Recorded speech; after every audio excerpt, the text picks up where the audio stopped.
You're listening to the AstroMommy Daily Horoscope, a forecast that hopes to shine a light in the dark, helping us all see where we've been, where we are, and where we're going.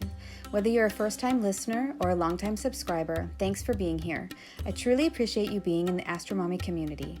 I hope you enjoyed today's horoscope and card reading. If you would like to support the AstroMommy Newsletter, there are several ways to do so. Subscribe on Substack, share it with a friend, schedule a reading, check out my family's Etsy shop, Metaphysical Flamingo, or just leave a tip. Without further ado, here is the Daily Horoscope.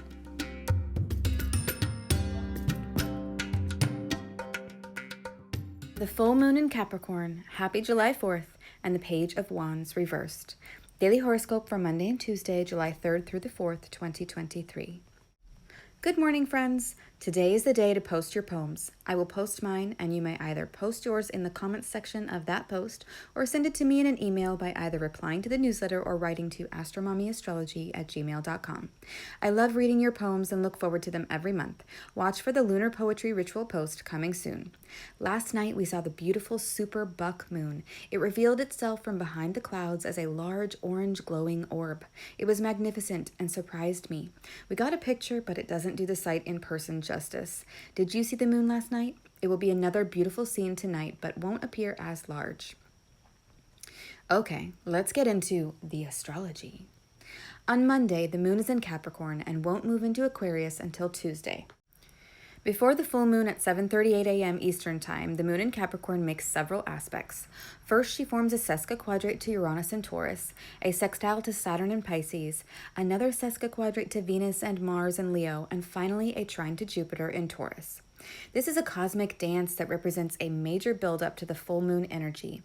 It could symbolize unexpected blocks and delays, especially when it comes to our relationships, our drives and ambitions, and what we are trying to accomplish. And at the same time, there are serious opportunities for growth and expansion of our responsibilities and commitments.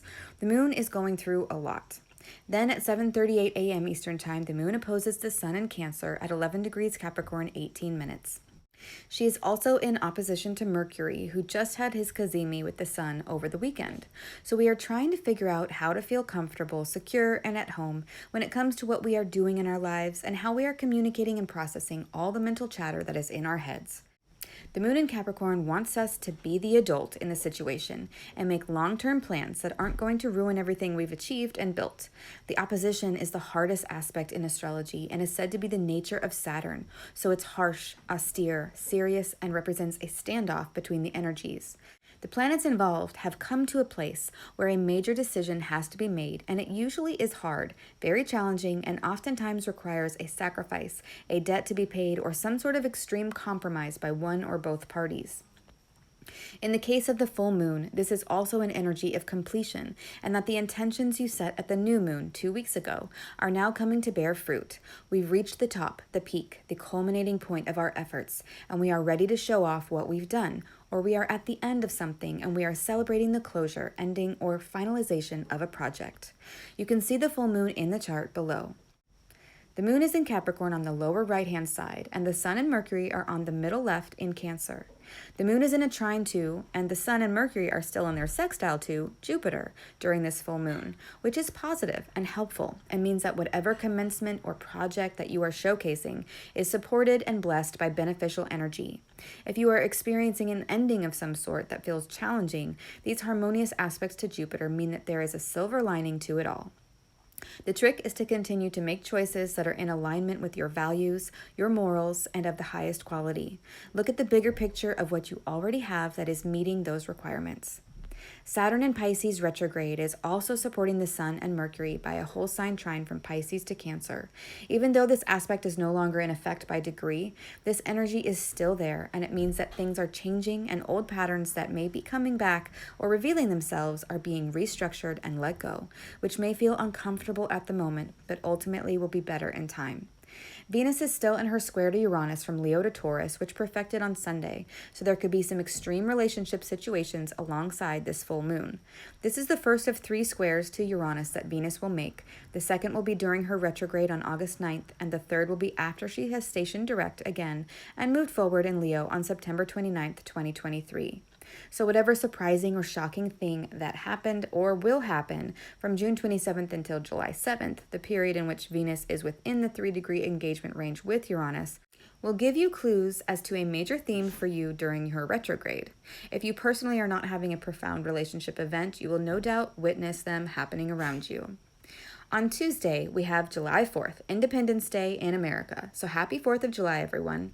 The moon will be in Capricorn for the first half of the day, and then she will ingress into Aquarius at 1:29 p.m. Eastern Time. The first order of business for our boss moon is a trine to Uranus and Taurus, which will be perfecting right after midnight on Monday night, technically Tuesday, so we may feel this transit building up late Monday night. The moon in a favorable aspect to Uranus can bring about sudden yet exciting changes in circumstances that feel fortunate and spontaneous. We could feel a sense of freedom, liberation, and excitement. This is great energy to start the day with for the holiday. Then at 12:44 a.m. Eastern Time, the moon forms a semi-square to Saturn in Pisces, reminding us to be patient and methodical in our plans and approach.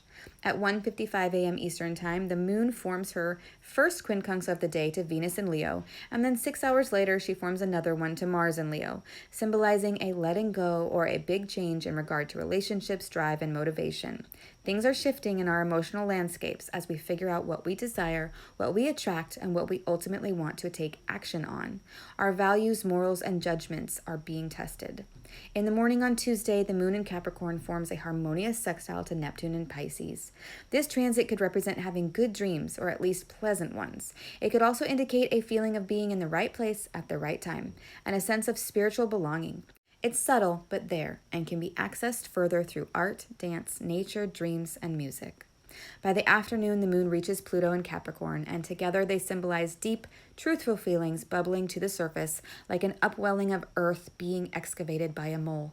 Once the dirt is out in the open, it is for everyone to see, and it's up to you how to handle these true feelings. The Capricorn moon, although a more serious moon, isn't without feeling. It's just a bit more pragmatic about it. The challenge here is to not get too heavy, which the moon in Capricorn can naturally become. And when in contact with Pluto, that's like attaching another anchor to the already weighted down emotional ship. Capricorn is an earth sign, and the earth signs like to sail across the emotion ocean in their ships. And the Capricorn ship is well made, durable, and long-lasting. The problem is that the Capricorn moon is always choosing work over people, and this may backfire in the end. When the moon conjoins Pluto, there is always a small death of something emotional, a small release, or a big one depending on what is needed, but it's a monthly cleansing, washing away of something we don't need to hang on to anymore. This contact coming right after a full moon represents letting go of whatever just hit its peak and then taking the next step forward on our journey. This is like throwing away some garbage you've been carrying in your car while on the epic road trip of life at a rest stop. It may be a bit bittersweet as you remember the memories of eating that taco or drinking that energy drink, but it's impractical to hold on to the nostalgic containers and wrappers. They aren't useful anymore and need to be tossed out. Let go and move on. At 1:29 p.m. Eastern Time on Tuesday, the moon ingresses into the Aries sign of Aquarius, so we are over all that deep internal emotional crap that just came up. Let us embrace and celebrate detachment. It is always easier to deal with life's ups and downs from far, far away emotionally, and Aquarius is high above the emotion ocean, in the clouds looking all around for that thing that will set them apart from everyone else and maintain their aloof, knowledgeable, detached status. The Aquarian moon does want to make sure that everyone is having their most basic essential needs met and isn't being discriminated against or left out, so they will go out of their way to stand up and fight for the underdog. They are not without feeling or compassion, but they don't get pulled down into the watery depths like the water sign moons. No, they stay in the clouds, high above the murkiness, and oversee the relationships. They are great at philosophizing, sharing their knowledge and wisdom, and listening to the feelings of others. And they do sympathize, but they don't empathize. Their emotions are theirs and your emotions are yours, and there is no intermingling or getting confused. They know where their energy stops and yours begins. It's as stark a difference as the demarcation of air and water. The Aquarian moon will square the nodes in the afternoon at 3:27 p.m. Eastern Time, when she is at the southern bending, manifesting events that have to do with our fate. Whatever deep truths came up and needed to be dealt with have been acknowledged. There is no sugarcoating or softening the blow with the moon in Aquarius. It's all about truth, equality, and egalitarianism. Trash is trash and needs to go. There is no sentimental attachment going on, and there are trash receptacles available for everyone. Let's move on to the card for the day. What is the guidance for today? Page of Wands reversed. On this card, we see a young man embarking on a journey. He has youthful, spontaneous, and pioneering energy, which gives him the courage to move forward, and by doing so, he inspires others. The Page of Wands represents the element of fire, which gives us courage, inspiration, and a desire for freedom. In the upright position, the Page of Wands represents taking the spark of inspiration and moving in new directions without fear, obstacles, or internal blocks. In the reverse position, this card is telling us that we do not have all the information we need to take action and move forward with our new idea. We may feel something new moving within, but there may be internal blocks, fears, or obstacles that we need to explore first. What are we afraid of? What information do we still need to make a decision? Today is not a day to take action in an outward sense, but in an inward sense. It's time to look within for answers and inspiration. On another note, the Page of Wands reverse could describe a situation in which you started a new project and it didn't go the way you had hoped, and now you are going back to the drawing board and need to try a new approach, medium, or tactic. Maybe it ended up being too complicated and riddled with obstacles, or maybe you were met with great opposition to your idea, and now you are doubting yourself and feel indecisive and unmotivated. As the card for the day, the Page of Wands is inviting us to look within for spiritual guidance. This may be a very private exploration as you work on inspiring yourself instead of inspiring others. Let me know if this reading resonates with you in the comments. I hope this is helpful. Until Wednesday, AstroMommy. Thank you for reading or listening to the Daily Horoscope. Quick links and resources can be found at the bottom of the newsletter. Today's card was pulled from the Rolla Nordic Tarot, available on Amazon. If you seek knowledge and enlightenment, the AstroMommy Newsletter may be right for you. Side effects of reading or listening to the AstroMommy Newsletter are common and include joy, jubilation, delight, happiness, gratitude, love, triumph, feeling in tune with the universe, experiencing deep insights, reflections, and contemplations, a lightened soul, a lighter step, feeling awake when others are asleep, illuminated, enlightened, having spiritual experiences, noticing repeating numbers, animals in nature, or songs on the radio that speak to you, getting vibes, clairvoyance, clairaudience, and clairsmelliance, feeling like you know secret language, biophilia, crying tears of joy, emotional literacy, feeling lively, stable, exalted, having an auric glow, or feeling like you woke up on the right side of the bed have all been reported. If you purchase anything through the affiliate links that I provide in the newsletters, I will make a very small commission. Thanks for listening.